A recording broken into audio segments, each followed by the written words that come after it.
कई बार ऐसा लगता है कि थकावट सिर्फ शरीर तक सीमित है, लेकिन असल में आत्मा भी थक जाती है इस जीवन की दौड़, शोरगुल और रोजमर्रा की चिंता से। चेहरे की झुर्रियां उम्र का नहीं बल्कि भीतर की थकान का संकेत देती हैं, और जब आंखों की चमक फीकी पड़ने लगे तो समझिए कि कोई अनमोल शक्ति हमसे दूर जा रही है। क्या इस थकान को टाला जा सकता है? क्या बुढ़ापा सिर्फ उम्र का खेल है, या चेतना की साधना से समय को भी छुआ और बदला जा सकता है? हमारे जीवन में बहुत कुछ हमारे बस में नहीं होता, लेकिन अपने भीतर उतरना, यह अधिकार सिर्फ हमारे पास है। ध्यान, जिसे आप जानने जा रहे हैं, केवल आंखें बंद करने की प्रक्रिया नहीं बल्कि आत्मा की अमर यात्रा का द्वार है। यह वीडियो या कहानी सिर्फ जानकारी नहीं बल्कि एक निमंत्रण है अपने भीतर की गहराई में उतरने का, वहां जहां उम्र, थकावट और बुढ़ापा सब बाहर ही रह जाते हैं। अगर आप सच में अपने जीवन को भीतर से छूना चाहते हैं तो यह यात्रा आपके लिए है। प्यारे साधकों, इस यात्रा को अधूरा मत छोड़िए, और हां, अपने अनुभव कमेंट में जरूर साझा करें ताकि और लोग भी प्रेरित हो सकें। तो चलिए शुरू करते हैं। अक्सर हम बुढ़ापे को शरीर के अंतिम पड़ाव के रूप में देखते हैं, लेकिन क्या यह सच है? योग और ध्यान के मार्गदर्शक कहते हैं, बुढ़ापा शरीर का नहीं, चेतना से कट जाने का परिणाम है। परमहंस योगानंद जी का मानना था, शरीर नश्वर है, लेकिन चेतना जागृत हो जाए तो समय उस पर असर नहीं करता।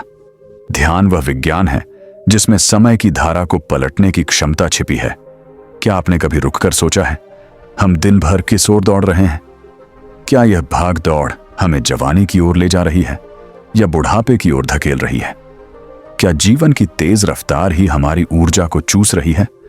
और सबसे बड़ा सवाल, क्या हम सच में जी रहे हैं या बस धीरे धीरे मिट रहे हैं? योगानंद जी की साधना में ध्यान केवल मानसिक शांति नहीं देता, बल्कि वह एक आत्मिक सर्जन है जो भीतर की बासी ऊर्जा को हटाकर नवीन ऊर्जा का संचार करता है। जब आप गहराई से ध्यान करते हैं, आपके भीतर एक कंपन जन्म लेता है जो शरीर की हर कोशिका में प्राण फूंकता है, रक्त में गति लाता है और हृदय की धड़कनों को दिव्यता से भर देता है। ध्यान की सही विधि में एक ऐसा पल आता है जब शरीर समय की पकड़ से छूट जाता है। यहीं से बुढ़ापा उलटना शुरू होता है। यह कोई चमत्कार नहीं बल्कि साधक की सत्यनिष्ठ साधना का परिणाम है। जो रोज भीतर उतरता है वह उम्र की पकड़ को ढीला कर देता है। कोई यह दावा नहीं करता कि ध्यान से आप जवान हो जाएंगे, लेकिन जो साधना करता है वह खुद देखता है ऊर्जा में नयापन आ रहा है, आंखों में चमक लौट रही है और शरीर की थकावट जैसे धुल रही है।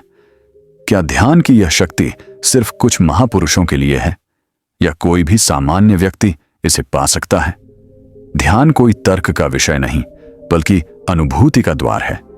जिस दिन आप भीतर उतरेंगे, आपको शब्दों की जरूरत नहीं पड़ेगी, आपका अनुभव खुद बोलेगा। ध्यान कोई कर्मकांड नहीं, यह भीतर उतरने की एक मौन प्रक्रिया है। योगानंद जी ने ध्यान के लिए न मंदिर की जरूरत बताई, न किसी विशेष स्थान की। उन्होंने कहा, जहां मन शांत हो वहीं ध्यान का स्थल है। लेकिन मन को शांत करना आसान नहीं, मन को रोकना या उसकी दिशा बदलना, यही असली साधना है। योगानंद जी ने सिद्ध किया कि कोई भी साधक, चाहे वह जंगल में ना हो, चाहे उसकी दिनचर्या व्यस्त हो, अगर भीतर उतरने का संकल्प कर ले तो साधना उसे बुढ़ापे को छूने से भी रोक सकती है। जब साधक पहली बार भीतर की यात्रा पर उतरता है तो उसे तुरंत प्रकाश नहीं मिलता, मिलता है अंधकार। यह अंधकार बाहर का नहीं बल्कि वर्षों से जमा हुआ भीतर का बोझ है। ध्यान का पहला चमत्कार है, वह आपको आपसे मिला देता है। जब आप भीतर उतरते हैं तो सबसे पहले वे बातें सामने आती हैं जिनसे आप हमेशा भागते रहे। अधूरी इच्छाएं, अपराध बोध, अंधेरे विचार। सवाल यह नहीं कि अंधकार है या नहीं, सवाल यह है, क्या आप उस अंधकार में ठहर सकते हैं? क्या आप अपनी ही परछाइयों को देखने का साहस रखते हैं? जहां परछाई होती है वहीं कहीं ना कहीं प्रकाश का स्रोत भी होता है।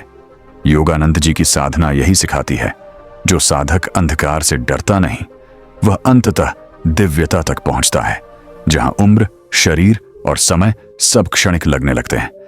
ध्यान की सबसे बड़ी शक्ति मौन में छुपी है। जब साधक मौन में उतरता है तो भीतर एक नई आवाज जन्म लेती है। यह आवाज किसी शब्द की नहीं बल्कि प्रत्यक्ष अनुभव की होती है। ध्यान में प्रेम और समर्पण की जरूरत है। योगानंद जी कहते थे, divine love is the highest force. ध्यान को शक्ति देने वाली ऊर्जा कोई विशेष आसन या मुद्रा नहीं, बल्कि वह प्रेम है जो साधक के भीतर ईश्वर को पाने की प्यास बन जाता है।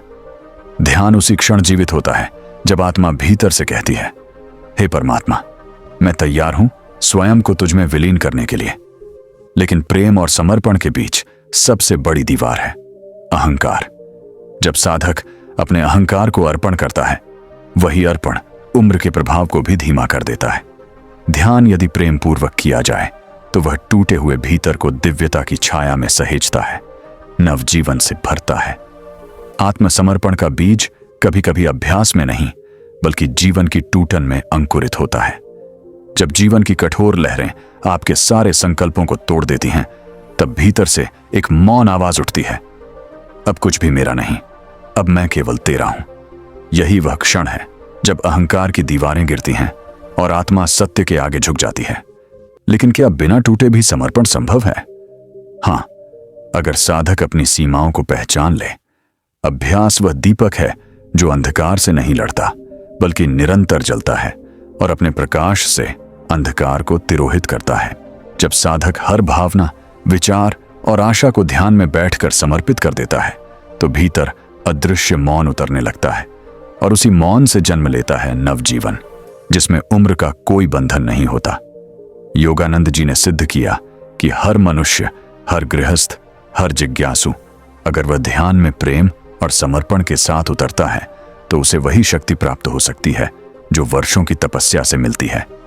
ध्यान शरीर के क्षरण को स्वीकारते हुए भी उसमें चेतना का पुष्प खिलाता है। यह चेतना थके शरीर को भी प्रकाशमय बना सकती है। यही योगानंद जी की साधना का मूल सार है। जब साधक चेतना में स्थिर होने लगता है, सबसे पहले उसके भ्रम टूटते हैं। अब वह जानता है, मैं वह नहीं हूं जो सोचता हूं, बल्कि मैं वह हूं जो सोच के पार है। चेतना में टिकना सोच से मुक्त होना नहीं, बल्कि सोच के पार जाकर एक स्थिर मौन बिंदु में टिक जाना है। अब साधक का मन विचारों की गति नहीं, बल्कि प्रकाश की गहराई को छूता है। ध्यान अब केवल बैठने की क्रिया नहीं, बल्कि होने की अवस्था बन जाती है। जब साधना इतनी गहराई तक उतर जाती है कि वह साधक से अलग नहीं रहती, तब साधक साधना नहीं करता, साधना ही साधक बन जाती है। अब प्रयास स्वाभाविकता में ढल जाता है। साधक चलते फिरते भी ध्यान में होता है, बोलते बतियाते भी मौन में होता है। चेतना किसी वर्ग या स्थिति की मोहताज नहीं, वह केवल सच्चाई और प्रेम की भाषा समझती है। अगर भीतर ईमानदारी है तो ध्यान स्वयं ही साधना बन जाता है, प्रार्थना स्वयं ही उत्तर बन जाती है। अब साधक को कहीं जाना नहीं होता, क्योंकि वह जान चुका होता है जो खोज रहा था वह तो उसके भीतर पहले से ही था। अब साधना ईश्वर को पाने का साधन नहीं, बल्कि ईश्वर को अनुभव करने का नृत्य बन जाती है। हर क्षण एक मंत्र बन जाता है, हर दृष्टि एक पूजा, हर मौन एक गर्भ जिसमें ईश्वर की उपस्थिति पल रही होती है। जब ध्यान जीवन बन जाता है तो जीवन भी साधक से संवाद करने लगता है। हर घटना, हर व्यक्ति, हर परिस्थिति एक संकेत बन जाती है। कोई शब्दों में कुछ कह रहा होता है, लेकिन साधक उसके मौन में छुपे भाव को सुन रहा होता है। अब प्रश्न यह नहीं रहता कि ध्यान कब करना है, बल्कि प्रश्न बदल जाता है, ध्यान से कैसे जीना है। आपने अभी तक आत्मा की थकावट, ध्यान, प्रेम, समर्पण और चेतना की अमर यात्रा के बारे में जाना, पर क्या कभी आपने सोचा है कि भीतर की शक्ति को जागृत करने के बाद जीवन के छोटे छोटे फैसले कैसे बदल जाते हैं?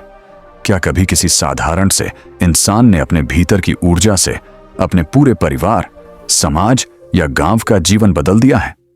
अगर आप भी जानना चाहते हैं कि साधारण जीवन में असाधारण शक्ति कैसे जागती है, तो इस कहानी को अंत तक जरूर सुनें। वीडियो को लाइक करें, चैनल को सब्सक्राइब करें और कमेंट में बताएं कि आपको ध्यान की यात्रा में कौन सा अनुभव सबसे खास लगा। क्या यह मौन किसी विशेष स्थान या अवस्था का मोहताज है, या फिर हम ही हैं जो अपनी भीतरी दुनिया की ओर देखना भूल गए हैं? असल सवाल यह नहीं है कि ईश्वर कहाँ है, असल सवाल यह है, क्या हम स्वयं को खोजने का साहस रखते हैं? क्या हम अपनी आत्मा की पुकार को सुनना चाहते हैं या फिर बाहर की दुनिया के शोर में ही खोए रहना चाहते हैं? हर इंसान के भीतर एक दिव्य बीज होता है जिसे साधना, मौन और प्रेम से सींचा जा सकता है। यह बीज तभी अंकुरित होता है जब हम भीतर की यात्रा शुरू करते हैं। अगर आपको यह अनुभव समझ में आया हो तो वीडियो को लाइक करें, अपने विचार कमेंट में जरूर लिखें और चैनल को सब्सक्राइब करना न भूलें, क्योंकि आगे हम एक और अनोखी कहानी लेकर आ रहे हैं जो आपके भीतर के मौन और शक्ति को और गहराई से समझाएगी। अब मैं आपको सुनाने जा रहा हूं एक ऐसे साधारण व्यक्ति की कहानी जिसने अपने भीतर के मौन और साधना से न सिर्फ खुद को बदला बल्कि अपने पूरे परिवार और समाज की सोच को भी बदल दिया। कहानी गांव के उस बुजुर्ग की जिसकी चुप्पी ने सबको बदल दिया। गांव के एक कोने में रहते थे दीनानाथ जी। बहुत साधारण, शांत और हमेशा मुस्कुराने वाले। लोग उन्हें अक्सर अकेले बैठा देखते, कभी किसी पेड़ के नीचे, कभी तालाब के किनारे। किसी को नहीं पता था कि वे घंटों तक मौन क्यों रहते हैं। न कोई उनसे ज्यादा बातचीत करता था, लेकिन धीरे धीरे गांव के लोग महसूस करने लगे कि जब भी कोई दीनानाथ जी के पास बैठता, उसके मन की बेचैनी कम हो जाती, उसकी उलझनें हल्की लगने लगती। बच्चे, बुजुर्ग, जवान सब उनके पास खींचे चले आते, बिना किसी वजह के। उनकी चुप्पी में एक अनकहा सुकून था, एक ऐसी ऊर्जा थी जो शब्दों के बिना भी सबको छू जाती थी। एक दिन गांव के युवा उनके पास पहुंचे और बोले, बाबा, आप दिन भर चुप क्यों रहते हैं? आपसे बात किए बिना भी हमें बहुत अच्छा लगता है, ऐसा क्यों? दीनानाथ जी मुस्कुराए और बोले, बेटा, जब मन का शोर शांत हो जाता है तब भीतर की असली आवाज सुनाई देती है। यही मौन है, यही साधना है। जब तुम भी अपने भीतर उतरना सीख जाओगे तो तुम्हें किसी शब्द की जरूरत नहीं पड़ेगी। तुम्हारी उपस्थिति ही सब कुछ बदल देगी। धीरे धीरे गांव के लोग भी मौन साधना करने लगे। गांव में झगड़े कम हो गए, लोग एक दूसरे की मदद करने लगे। बच्चों में अनुशासन और बड़ों में दया बढ़ गई। गांव की फिजा बदल गई। अब वहां शांति, प्रेम और सहयोग की हवा बहने लगी। सबको समझ में आ गया कि असली शक्ति बाहर नहीं, भीतर के मौन में छुपी है। दीनानाथ जी की कहानी हमें यह सिखाती है कि सच्चा परिवर्तन शोर में नहीं बल्कि भीतर के मौन में छुपा है। अगर आप भी अपने जीवन में शांति, ऊर्जा और प्रेम चाहते हैं तो रोज कुछ समय अपने भीतर उतरिए, मौन साधना कीजिए। शुरुआत में मुश्किल लगेगा, लेकिन धीरे धीरे आपकी उपस्थिति ही आपके आसपास की दुनिया को बदलने लगेगी। अगर आपको यह कहानी पसंद आई हो तो वीडियो को लाइक करें, चैनल को सब्सक्राइब करें और कमेंट में बताएं कि आप अपनी जिंदगी में मौन और साधना को कैसे अपनाएंगे। याद रखिए, आपकी एक छोटी शुरुआत किसी और के जीवन में बड़ा बदलाव ला सकती है। तो साथियों, आज की इस अद्भुत यात्रा में हमने जाना कि असली थकावट सिर्फ शरीर की नहीं होती बल्कि आत्मा भी थक सकती है। हमने समझा कि ध्यान, मौन और भीतर की साधना कैसे हमारी चेतना को नया जीवन देती है, उम्र और समय की सीमाओं को पार कर जाती है। हमने दीनानाथ जी जैसे साधारण इंसान की कहानी से सीखा कि सच्चा परिवर्तन शोर में नहीं बल्कि भीतर के मौन में छुपा है। जब हम खुद के भीतर उतरना सीख जाते हैं तो हमारी उपस्थिति ही दूसरों के जीवन में बदलाव लाने लगती है। यही जीवन का असली चमत्कार है। बाहर की दुनिया को बदलने की शुरुआत हमेशा हमारे भीतर से ही होती है। अगर आप भी इस यात्रा पर चलना चाहते हैं तो रोज कुछ पल खुद के लिए निकालिए, मौन साधना कीजिए और अपने अनुभव हमारे साथ जरूर साझा कीजिए। अगर आपको यह वीडियो पसंद आया हो तो लाइक करें, चैनल को सब्सक्राइब करें और कमेंट में बताएं कि आपको सबसे ज्यादा कौन सा हिस्सा प्रेरक लगा। याद रखिए, आपकी एक छोटी शुरुआत किसी और के जीवन में बड़ा बदलाव ला सकती है। हम फिर मिलेंगे एक नई कहानी, एक नई साधना और एक नई प्रेरणा के साथ। तब तक के लिए स्वस्थ रहिए, खुश रहिए और अपने भीतर के मौन को पहचानिए। धन्यवाद।